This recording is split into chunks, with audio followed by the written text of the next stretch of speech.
welcome to How To with J&E. So this is another Slimming World video. So what is batch cooking? Well, you'll see a lot of people online and a lot of influencers, especially on things like Instagram, TikTok, Facebook, and they want you to make a big batch of something, and they really do try and help you to make large amounts of food to then eat at a later date. So I've got a few ideas about batch cooking, and I just wanted to share them with you to help you to follow the Slimming World diet plan and any other diet plan if you also follow a different one. So the first thing is to say that it is a really good idea, and there are really good recipes out there, and I do follow some people myself on Instagram and get great ideas from them. The idea of just storing up the food is really good, but there is a few advisories that I'd also like to give you. One being that sometimes it's not the greatest idea just to keep storing food for a very long time in your fridge. Just to say that when you are doing the following the Slimming World plan, that it is really good to make sure that you make your plans around about the Slimming World diet and that you don't end up following the wrong diet plans. So when you are on your phone having a wee look through and you see some great ideas, make sure that it is Slimming World and it's not things like keto. Now, there are quite a lot of Slimming World groups on Facebook, and you will find wherever you're scrolling that lots of people post keto. Now, keto is quite a good diet. They follow a lot of the Slimming World ideas and any other diet plan ideas of eating fresh food, healthy food, but they do tend to eat quite a lot of fat, which goes against Slimming World's guidance. So if you are wanting to stick to the Slimming World plan and you're worrying about sins, please make sure that you keep a wee eye out that you are actually on the right diet plan and you're not ending up off on some random idea that someone's posted. It is a shame, but people do scam a lot of slimming sites, as they scam a lot of other websites. So when you are doing your research, just make sure that you are just checking that you are on the right diet and you're not ended up off on a different one altogether.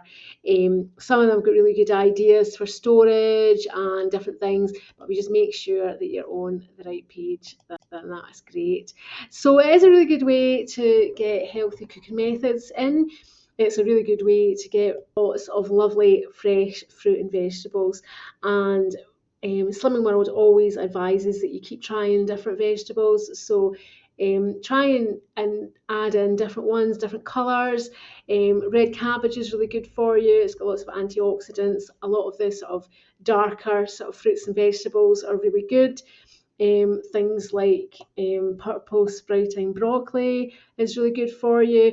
I was actually quite surprised the other day. I was reading up on lettuce, and I tend to think of lettuce just being a bit of a sort of like filler and not having much nutrients, but it actually does have quite a lot of nutrients. There's lots of different vitamins and different things you get from even just the humble lettuce. So I would say that batch cooking is great for people that enjoy cooking. That's the first thing, is if you enjoy it, it's a really good thing. If you don't enjoy cooking too much, it's also a really good thing because you can cook once and get lots of meals from it. So I would say it is a good idea just to have a think about some meals that you could prepare in advance and really enjoy. Now, one of the things that I do really love is Chinese food, and I do follow a couple of folk online. I would say just watch how much oil that you add, because a lot of recipes online won't be worrying about oils or fats, they'll just be cooking up. But you can add just water to help you stir fry, and if you've got a really good seasoned wok, then you won't need a lot of oil, because it will help with the non-stick, and you can also just use a non-stick pan. So what I would say is, check your plan, check to see how you can follow along. This is an example of a little tub. Obviously it's got nuts in it, you have to watch how many nuts, but if you follow me, you'll know that I quite often advise that you do add in things like nuts as healthy fats. This picture actually is quite a lot, but that's the type of thing. When people talk about batch cooking, it's just making up little tubs and helping you just to sort of like plan out what you're going to eat when.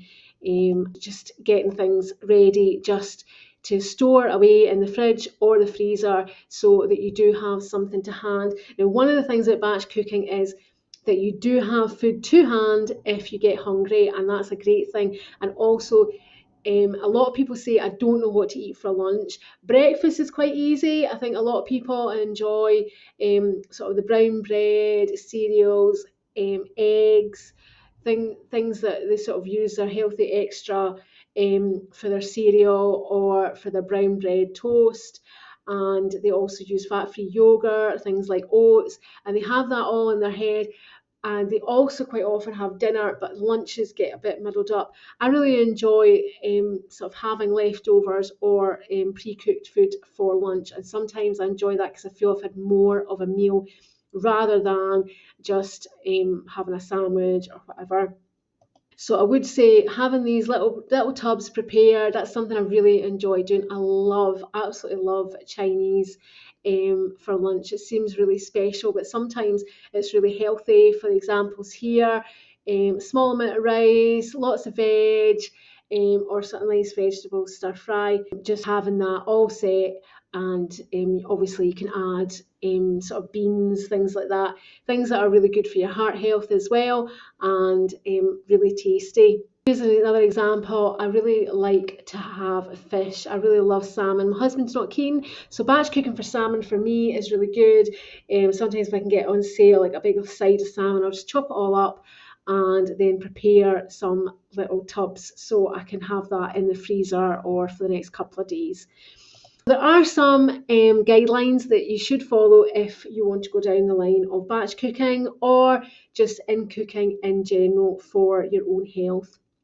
One of the things that I do find really difficult is when I do see influencers and they're suggesting that you cook these meals, put them into tubs and eat them forever. There's some people, there's sort of really famous ones where they write Monday, Tuesday, Wednesday, Thursday, Friday, Saturday, Sunday, and they're writing all these little labels on, and they're popping them in the fridge, or they're just saying to you, oh, you can have this for all of the week. You can take this to work every single day. There's two things about that I would suggest is a bit strange.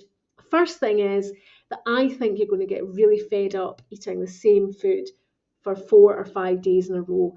And the other thing is that there is quite strict guidelines for your own health that says that you shouldn't keep leftover food for longer than 2 days. And there's also some guidelines that you should keep an eye out for things like, I'm just checking, rice should only be kept for 24 hours.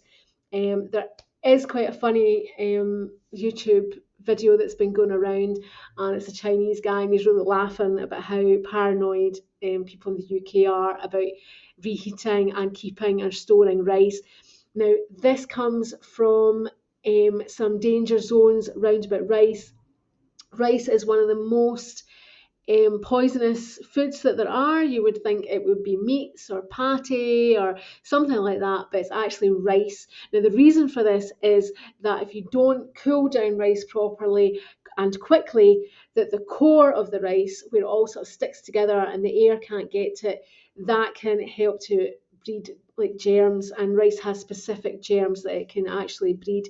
So it can be just basically cause food poisoning. Food poisoning can cause death at its extreme, but it can make you very sick for a few days in general. But it can also be quite dangerous, especially if people aren't sort of good with health. For the young children or elderly or someone who's not very well, it's not a light thing. These things can actually make you quite sick. So I would take that advisory to only keep rice for 24 hours and not just make up a rice dish and think you're going to eat it for days. Now, and the other thing is, it says don't reheat food more than once. So I do have an issue with people that are making things online and telling you to sort of cook and reheat. So one of the things I saw the other day, I'm going to move on to chicken. But one of the things is I did see the other day was an influencer who made fantastic looking food, but what he did was he actually bought store-bought rotisserie cooked chicken. He brought it home, he cooked it again in a meal. Now that was the second time it was cooked, and that would have been it. That would be okay if that was it, getting reheated once. But then he stored it into the tubs and suggested that people ate it for 4 to 5 days. Now, so there's quite a few things that are getting missed there. It's getting heated 3 times instead of 2, and it's also, instead of they do advise that you eat refrigerated cooked chicken or any food within 2 days. So then he's advising that people eat it for a lot longer. So you have to be very careful. The easiest thing to do is just freeze it. Or not. You can make a sauce, you can make the vegetables and then add the chicken and not reheat the chicken. That would work really well, but you just have to be aware that there are sort of guidelines for your own health and to follow them. So really only reheat chicken once in total, and again, just don't keep it in the fridge longer than 2 days. So reheating food, again, there's some guidelines. You can go to the websites and have a wee look. You can just do a quick search on Google and they'll tell you. In the UK and England, they advise that if you're reheating cooked food, to bring it up to a temperature of 75, and in Scotland we say 82. And in different parts of the world there'll be other advisories, but you really want to make sure that cooked food that's reheated is reheated really well, and you can do that by using a thermometer, which you can get really reasonably. You can even get ones that do it digital. You don't even have to put it into your food. So I would say try really hard to make sure that you reheat food nice and hot, and that's the core temperature right in the middle, to make sure that you don't have like cold spots. And if you do start your tea and you think, oh, it's a bit cool, go back and reheat in the microwave or put it back in the oven. Don't just keep eating, because it can make you a bit sick. And again, only reheat once. And as I say, just try and cool your food quickly and freeze if you don't feel that you can eat it all within a few days, 2 days maximum. On to the good things that you can batch cook. So pasta dishes are fabulous. They're really easy to do and they have a lot of bulk. They can fill you up, and you can also pack in lots of veg. Chicken is great. Sometimes if you're at the supermarket and you see a really good deal on chicken, or the sale counter, you can get really good deals. So I would say you can batch cook your chicken and cut it up and use that, as we said, for a couple of days, or freeze off and you can pop it into anything. Rice we've talked about. Rice is really, really good. It's a great staple, and it is good if you can also use brown rice. It's slightly better for you. But rice can lots of dishes like paella, like savoury rice. You can put lots of vegetables in that. Sometimes you can even just add some frozen vegetables, these little packets or sachets, with some cooked rice, and you get a really good sort of lunchtime snack or a side dish. Pasta is fabulous. Things like lasagna, you can cook up a great sort of vegetable lasagna or a meat lasagna using low-fat white sauce, or even just leaving a lot of the white sauce out. You can just put white sauce on top, or a sort of cheese sauce, and your healthy extra cheese for the day, and that would work really well. Also, chicken in pasta is really nice. Again, just following the guidelines. And also nice, just sort of like meat. My mum used to make a really nice pasta dish, which just stirred in bolognese sauce and just sort of reheated it in the oven. And again, just a healthy extra cheese on top is really good. Chinese, I love Chinese, as I said earlier. So you can add a lot of vegetables, which is seen as speed food. You can add a lot of that in with rice or a rice substitute. So cauliflower rice is really good, because if you use cauliflower rice, then you're also not using a sort of heavy carbohydrate. It's just more vegetables. So that's a really good thing. And the other things that are really good is curries, because they can cook up. You can spend your time, you can enjoy making a curry, you can spend time over it, you can sweat down your onions and your spices, and you can make that up. Or if you want to do it really quickly, you can just get a jar of sauce. You just have to watch. A lot of the cream-based ones will be higher in calories. Things like jalfrezi, balties, they'll be less because they're more tomato based.